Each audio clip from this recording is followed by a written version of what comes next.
As a young boy, and I mean a boy of 12, 13, certainly, that I encountered outside the home again, in the local grocery store, the local drugstore, the softcore pornography, what people call softcore.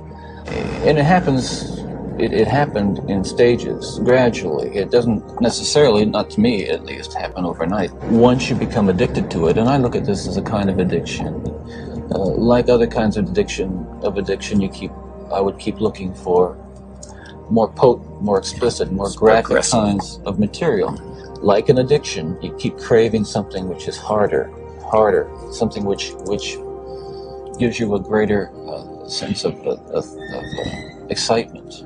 Again, I'm talking from personal experience, hard, real personal experience. The most damaging kinds of pornography are those that involve violence and sexual violence. Some people would say that, well, I've seen that stuff and it doesn't do anything to me. I wasn't a pervert in the sense that, you know, people look at somebody and say, I know there's something wrong with him, and just tell.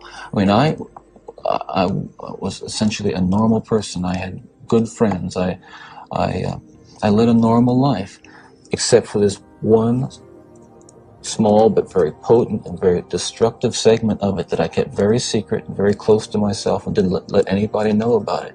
I'm no social scientist, and I haven't done a survey. I mean, I don't pretend that I know what John Q. Citizen thinks about this. But I've lived in prison for a long time now.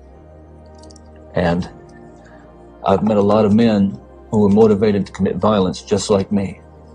And without exception, every one of them was deeply involved in pornography, without question, without exception, deeply influenced and consumed by an addiction to pornography. There's no question about it. The FBI's own study on serial homicide shows that the most common interest among serial killers is pornography. And pornography can reach out and snatch a kid out of any house today. He snatched me out of my home. It snatched me out of my home 30 years ago. And as diligent as my parents were,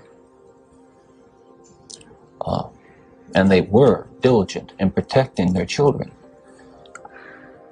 and as good a Christian home as we had, and we had a wonderful Christian home, there is no protection against the kinds of influences that are loose in the society that tolerates. There are kids sitting out there switching the TV dial around and come upon these movies late at night, or I don't know when they're on, but they're on and any kid can watch them. It's scary when I think what would have happened to me if I had seen. That was scary enough. I mean, that I just ran into stuff outside the home, but to know that children are watching that kind of thing today, or can pick up their phone and dial away for it or send away for it. And let's come into the present now, because what I'm talking about happened 30 years ago. That is, in my formative stages. And what scares and appalls me, Dr. Dobson, is when I see what's on cable TV.